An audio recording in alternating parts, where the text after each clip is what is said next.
उद्या महाशिवरात्री आणि महाशिवरात्रीच्या प्रथमतः सर्वांना मनपूर्वक शुभेच्छा। उद्या महाराष्ट्रातल्या भारतातल्या तमाम लोकांचा उपवास, देवाबद्दलची असणारी श्रद्धा, धार्मिक पूजा विधी आराधना उपास ह्या सर्व गोष्टी पालन करण्याचा, जतन करण्याचा, उपयोजित करण्याचा अधिकार संविधानाने दिलेला आहे। म्हणून त्यावर टीका टिप्पणी करण्याचा अधिकार कुठल्याही बांडगुळांना नाही।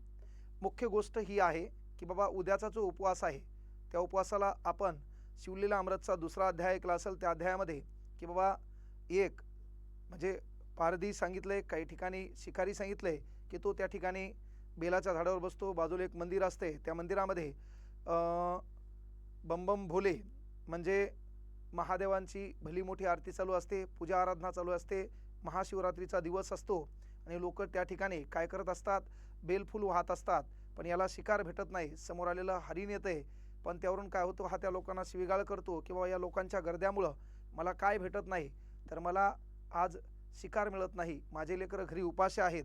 आणि एवढं होत असताना तो दोन तीन हरणांना दोन तीन वेळा काय करतो, जा बाबा येरी तर मी उपाशी आहे, तो सुटका करतो, अशी एक कथा आपण ऐकली।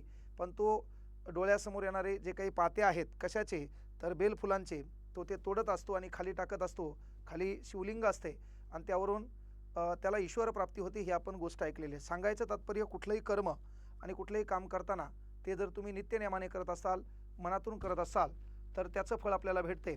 म्हणून उद्याचा जो काही उपवास आहे, गोरगरीब कष्टकरी आहे ना, मातृपितृतुल्य बंधू भगिनींना विनंती आहे की उद्याचा जो उपवास आहे त्या उपवासानं मागील वर्षी काय झालं होतं की महाशिवरात्रीमध्ये आणि आषाढी एकादशीला लोकांनी अनेक ठिकाणी उपवास धरला, तर उपवासाला जे आपण फराळाचं खात असतो त्या फराळामध्ये भगर आणि शेंगदाण्याची आमटी यापासून थोडं सावध व्हावं, यासाठी फक्त हा व्हिडिओ आहे। नाहीतर काहीला पुन्हा वाटेल की तुला आमचा धर्म दिसायला का, तर मी बी ह्या धर्माचा आहे। इथं टीका म्हणून नाही सांगालो की बाबा ती भगर आहे, त्या भगरला बुरशी लागलेली आहे का, ती लय दिवसापासूनची आहे का, तिच्यामध्ये आळ्या पडल्यात का, आणि ती भगर आपल्या खाण्यात आली तर आपल्याला विष बाधा व्हायला कोणी रोखू शकत नाही। आणि म्हणून या परभणी जिल्ह्यामध्ये सोना नावाचं गाव आहे, तिथं पाहिलं असेल तुम्ही की 100 लोक ॲट ए टाईमला ॲडमिट करावं लागले होते। अंबरवाडी नावाचं गाव आहे, त्याही ठिकाणचे अनेक लोक ॲडमिट करावं लागले होते। या ठिकाणी बाजूला आहे ना की पिंपळ गाव आहे, तिथले लोक ॲडमिट करावं लागले होते, बेडच्या बेड कमी पडले। आणि ज्या लोकांकडे थोडाफार पैसा आहे त्यांनी जेव्हा प्रायव्हेट हॉस्पिटलमध्ये विषबाधा झाला आहे म्हणून भगर खाण्यात आली म्हणून प्रायव्हेट हॉस्पिटल ॲडमिट करण्यात आले, त्यांचं बिल तब्बल 50-50 हजार रुपये घेण्यात आलेले। मान्य त्याच्यातून एकही पेशंट दगावला नाही, एकही रुग्ण दगावला नाही, पण आपली पहिलीच परिस्थिती हालाकीची आहे, अनेक अडचणी आहेत, त्या अडचणीमध्ये आहे ना विश्वारावर श्रद्धा ठेवून आपण जो उपवास बाळगत आहे ते उपवास बाळगणं ते शरीरासाठी पण एक शास्त्रीयदृष्ट्या चांगलं आहे, पण ते करत असताना भगर खाताना त्याची काळजी घ्या, त्याला बुरशी लागली आहे का, त्याच्यामध्ये आळ्याबिळ्या आहेत का, त्याच्यामध्ये कीड पडलेली आहे का, ती भगर तशी आपल्या खाण्यात आली तर विषबाधा आपल्याला होऊन आपल्या घराला बिनाकामी 10-20-50 हजाराची चोट आपण पोहोचणार नाहीत, ही काळजी घेसाल। आणि उद्याचा जो काही उपवास आहे होताल तेवढं फळं खाण्याचा प्रयत्न करा।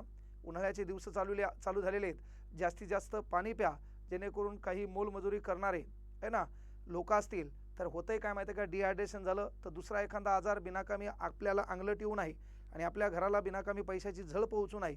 म्हणून उद्याचा उपवास, तपास, पूजा विधी आराधना या गोष्टी ज्या त्या धर्मानुसार चालणार आहेत, त्यावर कोणी टीका टिप्पणी करण्या इतपत एवढे आपण मोठे नाहीत। भारतात धर्म जातीचं राजकारण बाजूला सोडून भारतीय म्हणून एकत्र येणं गरजेचं आहे। ज्याच्या त्याच्या आस्था आहेत त्या त्यानं जतन करणे, त्याची त्यानं उपयोजित करणे हे त्याचा अधिकार आहे। त्यावर बोलून बिनाकामी आपण काहीतरी लयच ज्ञानी आहोत हे बोलण्यापेक्षा एकात्मता कशी राहील याकडे लक्ष द्या। आणि उद्याचा जो काही उपवास आहे त्या उपवासाला कुठलाही अन्नपदार्थ खात असताना साबुदाणा का असणं, तो किती दिवसाचा आहे, तो कडक झालाय का, तो बरोबर भिजलाय का, तो खाण्यामुळं महत्त्वाची गोष्ट पोट दुखण्याचा त्रास होणार नाही, किंवा होता येईल तेवढं फ्रूट खा, पाणी जास्त प्या। त्यानंतर अनवाणी पायानं चालताना थोडं रस्त्याचा नवीन नियम आलेला आहे, तो नियम आहे की रस्त्याच्या उजव्या हातानं चालायचे। जुना काळ होता आपण लेफ्ट साईडनं चालायचो, आता नवीन नियम त्याच्यावर एक वेगळा व्हिडिओ आपला येणार आहे की उजव्या हातानं चालायचे, उजव्या हातानं चालायचे।